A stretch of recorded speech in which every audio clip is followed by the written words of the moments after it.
Hi everyone, welcome to my channel extra subject.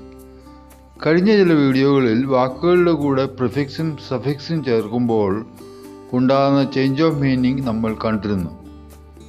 പ്രിഫിക്സും സഫിക്സും വെവ്വേറെ വാക്കുകളിലാണ് ചേർത്ത് നോക്കിയത്. എന്നാൽ ഈ വീഡിയോയിൽ നോക്കുന്നത് പ്രിഫിക്സും സഫിക്സും ഒരേ വാക്കിൽ ചേർത്താണ്.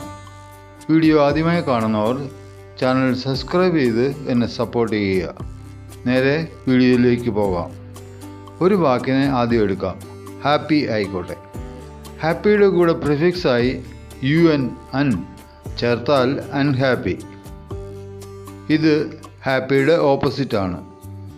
സഫിക്സായി NESS ചേർക്കുമ്പോൾ അൺഹാപ്പിനെസ് ആകുന്നു. അൺ നോട്ടിനെ സൂചിപ്പിക്കുന്നു, NOT. അടുത്തതായി ആക്ടിവേറ്റ് എടുക്കാം. ഇതിൻ്റെ അർത്ഥം സജീവമാകുക എന്നാണ്. ഇതിൻ്റെ പ്രിഫിക്സായി ചേർക്കുമ്പോൾ ആക്ടിവേറ്റ് ആവും. എഗെയിനെ സൂചിപ്പിക്കുന്നു. സഫിക്സായി TAON ചേർത്താൽ ആക്ടിവേഷൻ എന്നാവും. TAON ആക്ഷനെ അല്ലെങ്കിൽ പ്രോസസ്സിനെ സൂചിപ്പിക്കുന്നു. മറ്റൊരു വാക്കാണ് എഗ്രി. പ്രിഫിക്സായി ഡിസ് ചേർത്താൽ ഡിസഗ്രി, ഓപ്പോസിറ്റ് ആവും. സഫിക്സായി MENT ചേർത്താൽ ഡിസ്എഗ്രിമെൻറ്റ്. മെൻറ്റ് സൂചിപ്പിക്കുന്നത് ആക്ഷനെ അല്ലെങ്കിൽ എന്തെങ്കിലും ഫലമായി ഉണ്ടായ അവസ്ഥയാണ്. മറ്റൊരു വാക്കാണ് അണ്ടർസ്റ്റാൻഡ്.